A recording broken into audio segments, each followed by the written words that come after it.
Hey guys, Zane from the Infinite Jukebox here with another album review, and today I wanted to talk about the new King Gizzard and the Lizard Wizard record, The Silver Chord. Making a psychedelic electronic album with two entirely different versions, neither of which are the definitive edition of the record, is somehow the single most on-brand thing that King Gizzard could do at this point. The Silver Chord, announced to be sort of a complementary opposite to their thrash metal record Petrodragonic Apocalypse earlier this year, being unveiled roughly around the same time as the aforementioned record, is predictably unpredictable in a way that really only King Gizzard could ever dream of pulling off well.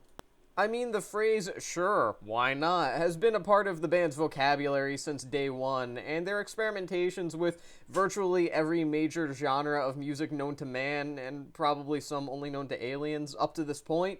definitely shows that. I mean, last year alone, they released a double album and followed that up with another 1 hour long jazzy jam band album, before following that up with a more krautrock influenced album, before following that up with another psychedelic pop album before going back into thrash metal this year, which is something that they hadn't really returned to since Infest the Rat's Nest in 2019. And you know what, now they're just saying, you know what, fuck you, here's an electronic album.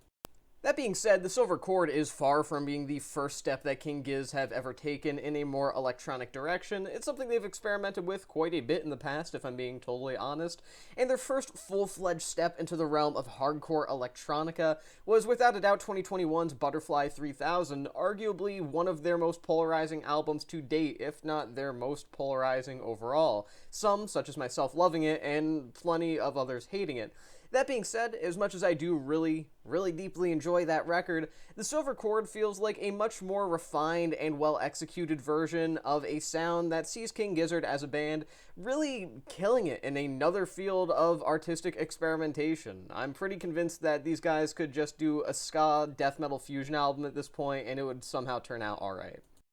Conceptually, even ignoring the music itself, the Silver Chord is a great example of King Gizzard's consistent status as one of the most eccentric bands on the entire planet active today, while still managing to have, again, a literal concept throughout it. This isn't just an album that's being weird for the sake of being weird, and you can see that within the base qualities of the record that extend beyond the actual material found within. And, perhaps more importantly than that, this adds something pretty new to their discography. The idea of a single album having two entirely different versions, both of which are valid to be considered as the definitive version, but neither of which truly are. That's right, the Silver Chord has two versions, the fairly accessible and somewhat brief compared to other records at least, standard mix, and the significantly longer and much more musically and instrumentally dense extended mix, both of which are going to appeal to wildly different crowds depending on how you approach this album. The standard mix is more likely to appeal towards casual fans of the band, or maybe even individuals who haven't really gotten into King Gizzard as a band, but want to experience an interesting, fresh electronic album from a group that isn't normally known for experimenting within that particular territory. I mean, the album's brief, it clocks in at under 30 minutes, and the standard mix also doesn't have a single track that bleeds over the 5-minute mark, making for something that is, again, very digestible. That being said, the brief runtime doesn't ever really undermine the quality of the material that's present here. There are a lot of times in the Silver Chord standard mix where it sees King Gizzard pull off these trippy soundscapes that they're more often than not known for, no matter what genre of music they're experimenting with on any given album, while also providing a lot of interesting performance work and a number of very compelling synth tones that see them heavily lean into, again, those more electronic sounds on this record, to the point that they don't necessarily feel like a totally different band, but definitely, at least slightly, a reborn one, though they do that with basically every album cycle anyways. Stu McKenzie's vocal personality especially gives a huge amount of color to already a very striking album from an instrumental and aesthetic standpoint, and tracks on here like the classic house-influenced Gilgamesh, it ends up being fused with so many different sounds and a variety of heavily passionate styles that are deeply indebted to the classic styles of techno and house and a variety of other subgenres under the electronic umbrella. And when you take that aforementioned track, add in all of those various influences, as well as some semi-rapped vocals from Ambrose Kenny Smith, you have a track that really demonstrates how every single individual member of King Gizzard and the Lizard Wizard can take an already fantastic song in terms of instrumental and in terms of composition and make it all the more fantastic just by injecting a huge amount of life and a huge amount of adoration for their influences. And that isn't to mention that the entire group's usage of electronic instrumentation comes across as entirely natural. I mean, I'm as big of a King Gizzard fan as the next person that probably does way too little with their lives, if I'm being totally honest. But that being said, there are some moments where even myself, I will admit that they don't necessarily hit the mark with every single bit of experimentation that they take up. That being said, the Silver Chord is not an example of that. This record feels through and through like an electronic band doing electronic music, and if you've never heard King Gizzard before this record, you would not really be faulted for assuming that this is what they've been doing for the entire decade and a half they've been around, at least in my opinion. I mean, really, all of the synths, all of the drum machines, all of the Moog synthesizers here especially, really just bleed into one another and create these very romantic yet cold-sounding instrumentals and atmospheres that come across not only impressive in terms of how well they are executed and how genuine they feel in terms of how they can encapsulate the listener, but more than that, they also feel incredibly well executed from the perspective of the actual musicians themselves. It really does feel like these guys have been working with these types of instruments and these types of compositions since day one. And again, like I said, if you listen to this and you've never listened to an album like Polygon Wonderland or Nonagon Infinity and you just assume this is what King Gizzard were all about, I could see where you were coming from. The Silver Chord's standard mix may understandably drive some people away, most notably hardcore King Gizzard fans due to its brevity and the lack of meat to really sink your teeth into, but it is nonetheless a beautiful and easily accessible demonstration of how well King Gizzard can take a new field of sound for themselves and morph it into something that feels entirely natural for them. Now, the Silver Chord's extended mix, that is a different beast entirely. These might as well be two entirely separate records that have nothing to do with each other, even though they are obviously deeply intertwined. As the name implies, the extended mix of the Silver Chord takes all of the standard mix track list numbers and turns them into, again, much more extended, longer versions of themselves. However, the thing with that as a concept is that King Gizzard could have easily just taken the bass instrumentals from the standard mix and saw them drawn out a little bit more, maybe stretch them into the 8, 9, 10 minute mark, get about, say, 50 minutes to an hour's worth of material out the album and just call it a day. But no, that is not what happens here at all. They go way overboard and all of it somehow manages to come together and work. The extended mix of the Silver Chord is used for so much more than just taking up longer versions of the standard mix's track list. In fact, the songs on the extended mix may as well be completely different songs when compared and contrasted with the standard mix renditions of them. Here, it feels less like a jam session and more like an entirely natural reworking of what was already a very strong record. Tracks like the extended mix's title track, The Silver Chord, really justify their extensive length by further developing those atmospheres that were first presented in their standard mix versions, and as such we see a lot of their light and fluffy sonic palettes taken to their absolute limit in a method that feels like it should come across as bloated or overly self-indulgent, but in the end is frankly pretty essential in terms of actually understanding how deep these songs can feel aesthetically and atmospherically. The more groove-based cuts on here, like Swan Song, for example, especially benefit from these longer versions as they feel like fairly accurate and heartfelt tributes to sort of classic club mixes of older dance tracks, which is obviously still a thing today, but nonetheless, you get my point. Because these songs, which are already danceable in their own right in their shorter versions of themselves, feel like they are, again, just much more heavily expanded upon and have concepts that are much more heavily built upon. It goes from a 2-minute ass shaker to a 20-minute ass shaker. What do you want from that? The aforementioned Swan Song in particular especially seizes the opportunity to further embrace its own influences in this particular scenario, those being more electro-industrial kind of sounds, as certain passages feel like genuine love letters to icons of the subgenre like KMFDM, but on the other hand there are a lot of intentionally psychedelic passages and spacey passages that are much more true to the root sounds and influences of King Gizzard and the Lizard Wizard that seem to follow them around no matter what genre they're taking on. The track Extinction also feels much more fitting in the extended mix compared to the standard mix of the Silver Chord, as the former version is much more capable of creating this dramatic build-up rather than the brief version, which isn't necessarily bad. In fact, it's actually quite good even in the standard mix rendition of itself, but nonetheless, I do feel that the standard mix's version of Extinction doesn't really have the same striking qualities that the more extended version does. I think that the extended mix in general really allows for a lot of balancing between different influences from King Gizzard's more psychedelic rock sounds and their newfound electronic and techno sounds, and as a whole, I think that most of the time there is much more depth and nuance to the atmospheres here on the extended mix compared to those that you might find on the standard mix. Not that I'm saying the standard mix is bad, it's very good, but the standard mix feels like a very nice dip of the toe into a very warm pool, whereas the extended mix is sort of King Gizzard swan diving into a sea of electronic sounds, and while some people will understandably prefer the former overall for a variety of reasons, such as a more brief runtime, I still do overall think that the latter executes things much better.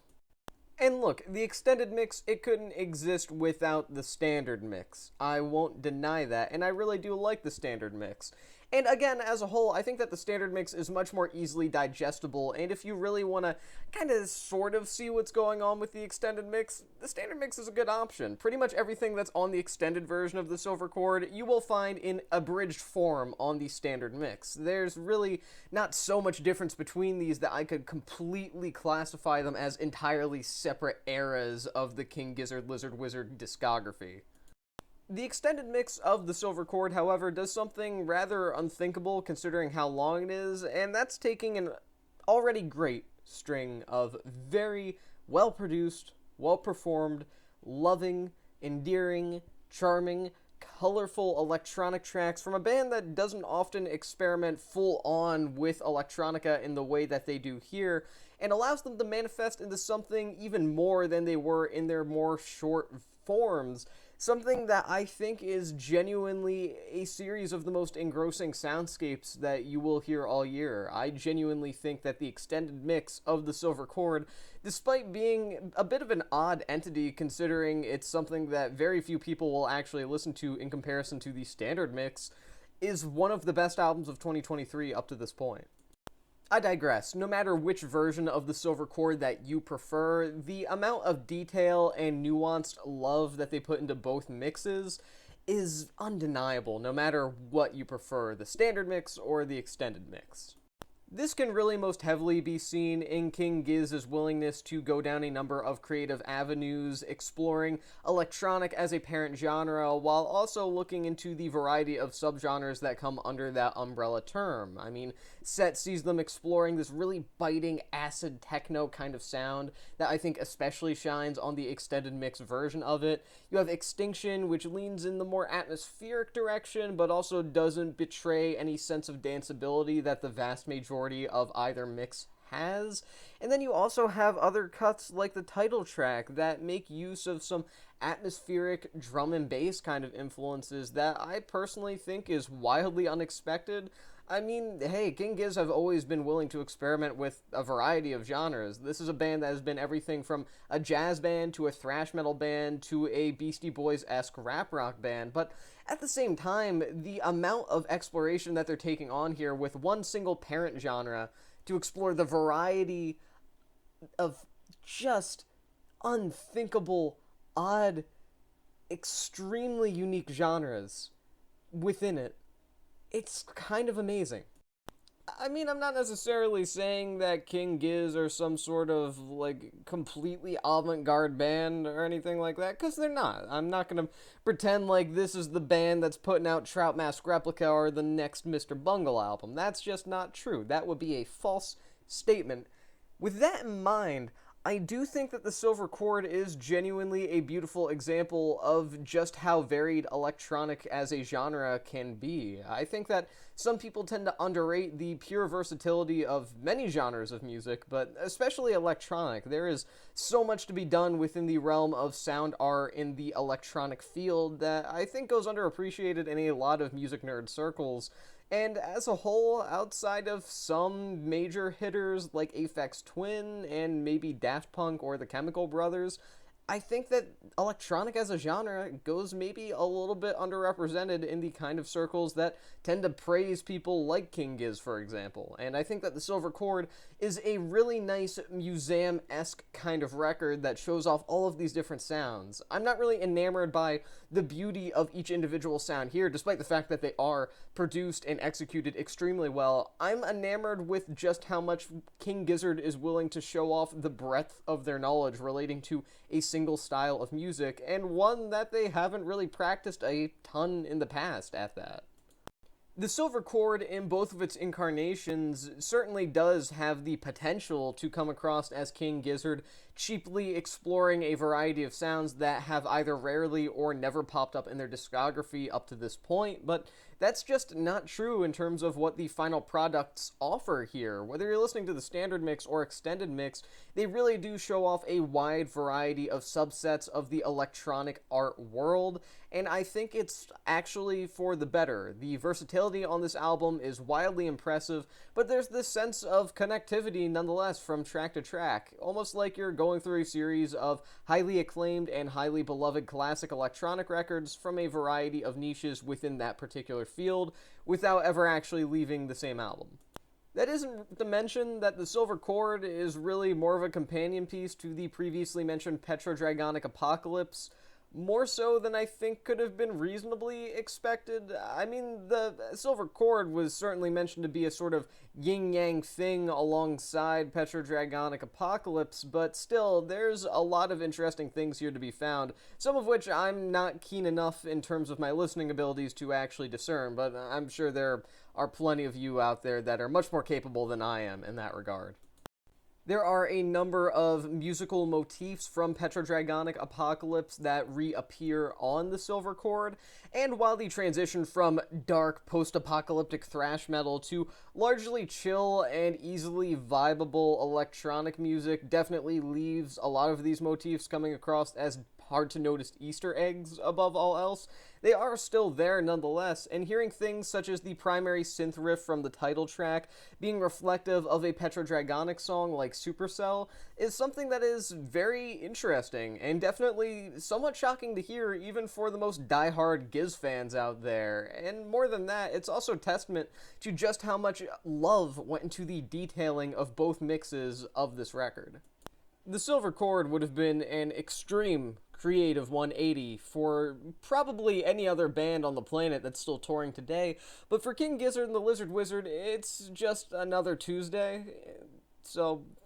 do with that information what you will.